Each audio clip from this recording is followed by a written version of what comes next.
आज है 3 फरवरी 2025 दिन सोमवार। Welcome back to clean news UP. चलिए देखते हैं उत्तर प्रदेश की 25 फटाफट बड़ी खबरों को। गोरखपुर डीडीयू समर्थ कॉमन एडमिशन पोर्टल से नए सत्र में होगा प्रवेश।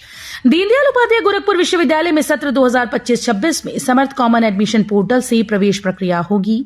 नई व्यवस्था में सभी अभ्यर्थियों को प्रवेश के लिए कॉमन पोर्टल पर पंजीकरण कराना होगा। एक ही पंजीकरण से अभ्यर्थी एक से अधिक विश्वविद्यालय और महाविद्यालयों का चयन कर सकेंगे। पंजीकरण पूरी तरह से निःशुल्क होगा। संभावना है कि मार्च में समर्थ पर प्रवेश की प्रक्रिया शुरू हो जाएगी। बसंत पंचमी पर भीड़ बढ़ने पर किए गए ये इंतजाम। मौनी अमावस्या की भगदड़ से लिया सबक। महाकुंभ के चौथे स्नान पर बसंत पंचमी की तैयारियां पूरी हैं। रविवार से ही लाखों लोग पुण्य की डुबकी लगाने पहुंचने लगे। मौनी अमावस्या पर मची भगदड़ को ध्यान में रखते हुए इस बार प्रशासन ने वैकल्पिक व्यवस्था पहले से ही कर रखी है। संगम के नजदीक श्रद्धालुओं के लिए बाड़ा बनाया गया, जिसको भूल भुलैया कहा जाता है। अगर संगम पर दबाव बढ़ेगा तो प्रशासन इस बाड़े का सहारा लेगा। श्रद्धालु कुछ घंटे के लिए इसी बाड़े से घूमते सुरक्षित स्नान कर सकते हैं। यूपी के 2 जिलों के बीच दौड़ेगी डबल डेकर बस। कई जिलों से होगी कनेक्टेड।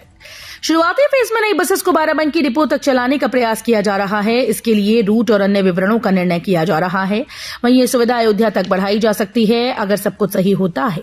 इन बसेस को छोटी दूरी के शहरों के मध्य तक चलाया जाएगा। परिवहन निगम के प्रधान प्रबंधक व प्रवक्ता अजीत सिंह ने बताया कि लखनऊ से बाराबंकी के बीच 20 इलेक्ट्रिक डबल डेकर बसेस का संचालन किया जाएगा। यूपी में डॉक्टर्स की संख्या में होगा इजाफा। कैंसर के 7 लाख मरीजों को हर माह 10 लाख का होगा फायदा। केंद्रीय बजट में किए गए प्रावधानों से प्रदेश में डॉक्टर्स की संख्या में इजाफा होगा। कस्टम ड्यूटी खत्म करने से कैंसर के करीब 7 लाख मरीजों को हर माह औसतन 10,000 रुपए तक का फायदा हो सकता है। जिला अस्पतालों में डे केयर सुविधा दिए जाने से मरीजों को चिकित्सा संस्थानों और मेडिकल कॉलेजेस में जाने की व्यवस्था खत्म होगी। प्रयागराज, वाराणसी, गोरखपुर समेत 5 शहरों में खुलेगी लाइट मेट्रो की राह। परियोजनाओं के लिए बजट का ऐलान। यूपी में मेट्रो रेल परियोजनाओं के लिए 3,123 करोड़ रुपए दिए जाने का प्रावधान किए जाने से लखनऊ के दूसरे चरण की परियोजना को गति मिलेगी। इसके साथ ही प्रयागराज, वाराणसी, गोरखपुर, झांसी, मेरठ में लाइट मेट्रो रेल चलाने की राह खुलेगी। हालांकि बजट में मिली राशि का अधिकांश हिस्सा कानपुर और आगरा पर खर्च होगा, लेकिन कुछ राशि लखनऊ के दूसरे चरण की परियोजना के साथ ही प्रयागराज, वाराणसी, गोरखपुर, झांसी, मेरठ के लिए प्रस्तावित लाइट मेट्रो परियोजनाओं के प्रारंभिक कार्यों पर भी खर्च की जाएगी। 12 महारथियों को मिला अलीगढ़ इंडस्ट्री योद्धा सम्मान। IIA अलीगढ़ चैप्टर की ओर से सेंटर पॉइंट स्थित सिटी सेंटर सभागार में अलीगढ़ इंडस्ट्री योद्धा अवार्ड कार्यक्रम का आयोजन किया गया। यहां पर महापौर प्रशांत सिंह सहित 12 उद्योगपतियों को अलीगढ़ इंडस्ट्री योद्धा अवार्ड से सम्मानित किया गया। मुख्य अतिथि DM Sanjeev Ranjan, divisional chairman Shalabh Jindal, chapter chairman Manish Bansal और IIA सचिव आलोक झा ने कार्यक्रम का शुभारंभ किया। महाकुंभ भगदड़ से बड़ा झटका। 25% लोगों ने कैंसिल की बुकिंग।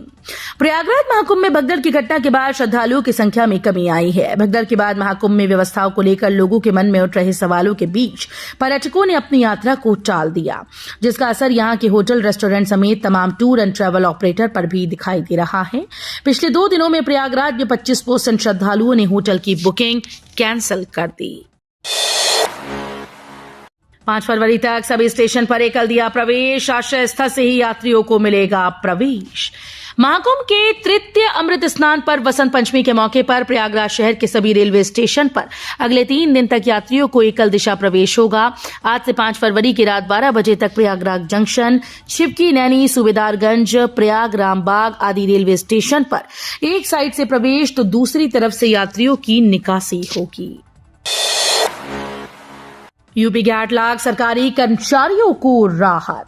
उत्तर प्रदेश में 8 लाख कर्मचारियों को योगी आदित्यनाथ सरकार की ओर से स्पष्ट आदेश दिया गया था कि बिना स्वमूल्यांकन भरे और अधिकारी से पास कराए बिना जनवरी माह का वेतन नहीं दिया जाएगा। इसे लेकर सचिवालय, प्रशासन और कार्मिक विभाग की ओर से आदेश जारी किया गया। प्रमुख सचिव एम देवराज के इस आदेश के मुताबिक सभी कर्मचारियों के लिए सेल्फ अप्रेजल भरना जरूरी है। इस संबंध में अब नया आदेश जारी किया गया। जिन भी कर्मचारी का वेतन रोका गया था उन सभी को वेतन दे दिया जाएगा। ग्रामीण माध्यमिक विद्यालयों में डिजिटल लर्निंग व कामकाज बढ़ेगा, मिलेगी ब्रॉडबैंड कनेक्टिविटी। केंद्रीय बजट में भारत नेट परियोजना के तहत ग्रामीण क्षेत्रों में सभी सरकारी माध्यमिक विद्यालयों में ब्रॉडबैंड कनेक्टिविटी देने की घोषणा की। प्रदेश के काफी माध्यमिक विद्यालयों को इसका लाभ मिलेगा। इससे विद्यालयों में डिजिटल माध्यम से पठन पाठन व कामकाज को बढ़ावा मिलेगा। सीएम योगी का अखिलेश पर निशाना, 2 महीने के ट्वीट देखिए, उन्हें महाकुंभ से पीड़ा हो रही। मुख्यमंत्री योगी आदित्यनाथ ने अयोध्या के मिल्कीपुर में जनसभा को संबोधित करते हुए सपा अध्यक्ष अखिलेश यादव पर निशाना साधा। उन्होंने कहा कि समाजवादी पार्टी सनातन का विरोध करती है। उनके 2 महीने के ट्वीट देखिए। सदी के सबसे बड़े आध्यात्मिक और सांस्कृतिक आयोजन महाकुंभ का सिर्फ विरोध ही किया है। अब तक 33 करोड़ से ज्यादा श्रद्धालु त्रिवेणी में डुबकी लगा चुके हैं। शनिवार को उपराष्ट्रपति और 75 देशों के राजदूत भी आए। वापसी को श्रद्धालुओं को हर 15 मिनट पर मिलेगी बस। रोडवेज ने वसंत पंचमी के स्नान पर्व पर श्रद्धालुओं की वापसी के लिए 2500 बसेस अलग से आरक्षित कर ली। महाकुंभ क्षेत्र से 4 अस्थायी बस स्टेशन तक पहुंच रहे श्रद्धालुओं को हर 15 मिनट पर रोडवेज बस मिलेगी। इनमें भी सबसे अधिक झूसी के अस्थायी बस स्टेशन में 1500 बसेस लखनऊ के जाने के लिए बेला कछार में बनाए गए स्टेशन में 600 बसेस, कानपुर की तरफ जाने वाले के लिए नेहरू पार्क बस स्टेशन में 300 और मिर्जापुर बादा की तरफ जाने वाले श्रद्धालुओं के लिए लेप्रोसी अस्थायी बस स्टेशन में 100 रोडवेज बसेस आरक्षित हैं। महाकुंभ में लापता गोरखपुर बस्ती के सभी 35 श्रद्धालु घर पहुंचे, अपनों ने ली राहत की सांस। महाकुंभ में लापता गोरखपुर बस्ती मंडल के सभी 35 लोग घर लौट आए। उनके घर वापस आ जाने के साथ जहां अपनों ने राहत की सांस ली, वहीं प्रशासनिक अधिकारियों ने भी सुकून महसूस किया। 29 जनवरी को मौनी अमावस्या के मौके पर हुए हादसे के बाद से ये लोग लापता थे। इधर इनके घर वाले बुरी तरह से चिंता में पड़े थे। अधिकारी भी अपने स्तर पर उनका पता लगाने की कोशिश कर रहे थे। बरेली एयरपोर्ट से इन शहरों तक हवाई कनेक्टिविटी बढ़ाने की कवायद। उड़े देश का आम नागरिक योजना में बजट जारी होने के साथ ही एयर कनेक्टिविटी बढ़ाने का लाभ बरेली को मिलेगा। इससे बरेली एयरपोर्ट से लंबी दूरी की हवाई कनेक्टिविटी को पंख लगेंगे। योजना में बरेली से दक्षिण भारत के कई शहरों को जोड़ने की कार्य योजना की बात कही जा रही है। सिविल एनक्लेव के निदेशक अवधेश अग्रवाल का कहना है कि योजना का लाभ बरेली के साथ मुरादाबाद, लखीमपुर और पंतनगर के भी एयरपोर्ट को मिलेगा। निःशुल्क जायकेदार सात्विक महाप्रसाद से रोज मिट रही सैकड़ों श्रद्धालुओं की भूख, प्यास और थकान। महाकुंभ में निःशुल्क भोजन प्रसाद वितरण का आयोजन किया गया, जिसमें हर दिन सुबह लाखों श्रद्धालुओं को स्वादिष्ट और सात्विक भोजन प्रसाद मिल रहा है। पूरे मेला क्षेत्र में घूम घूम कर अब तक करोड़ों आगंतुकों को स्वादिष्ट भोजन महाप्रसाद परोसा है। झारखंड के हजारीबाग के मुनेश्वर पांडे, सेवकराम और महाराष्ट्र राज्य से आए एक भक्त महावीर और रामदीन ने बताया कि वे मेला क्षेत्र में आए हैं और महास्नान करके जाएंगे। यूपी के 3 करोड़ किसानों के लिए खुशखबरी, केसीसी लोन पर मिलेगी बड़ी छूट। किसानों को खेती के लिए केसीसी से 3 लाख रुपए तक के ऋण पर 3% छूट का प्रावधान है। जो किसान साल भर में ऋण वापस करते हैं, उन्हें सिर्फ 4% ही ब्याज देना पड़ता है। पर अब किसान केसीसी से 5 लाख तक का ऋण ले सकेंगे। इस पर वे 3% की छूट ले सकेंगे। हर महीने 45,000 से ज्यादा कैंसर मरीजों को मिलेंगी सस्ती दवाएं। बजट में जीवन रक्षक 36 दवाओं से आयात शुल्क हटा लेने से जरूरी दवाएं सस्ती हो जाएंगी। सबसे ज्यादा फायदा कैंसर के मरीजों को होगा। वाराणसी में हर महीने इलाज के लिए आने वाले करीब 45,000 लोगों को सीधे इसका फायदा होगा। वेस्ट यूपी में रालोद को बड़ा झटका, पूर्व सांसद अमीर आलम और पूर्व विधायक नवाजिश आसपा में शामिल। गलीपुख्ता में रविवार को पूर्व सांसद अमीर आलम के बाग में सदस्यता समारोह का आयोजन किया गया। इसमें आजाद समाज पार्टी प्रमुख सांसद चंद्रशेखर की उपस्थिति में अमीर आलम और उनके पुत्र नवाजिश आलम ने रालोद छोड़कर आसपा की सदस्यता ली। नगीना सांसद चंद्रशेखर ने कहा कि सरकार हर धर्म की विरोधी है, ये किसी की हितैषी है तो सिर्फ कुर्सी की। सीएम ने कुंभ हादसे में आंसू बहाने के बजाय घटना को छिपाया है। भगदड़ के पीछे साजिश की जांच कर रही पुलिस, खंगाले जा रहे सीसीटीवी।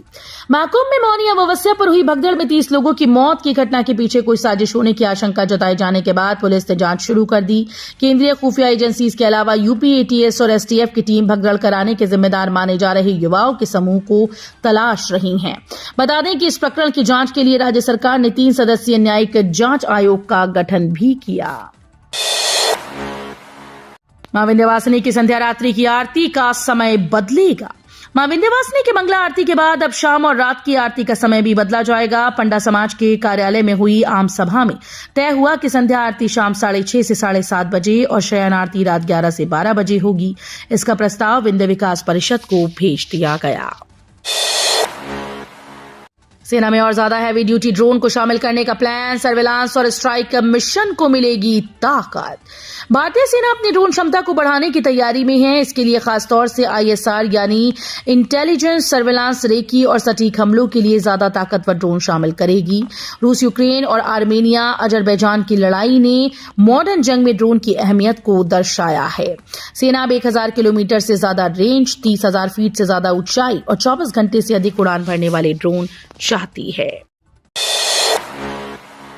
बिजली विभाग के 1200 कर्मियों की सेवाएं की गई समाप्त, इन जिलों के कर्मचारी शामिल।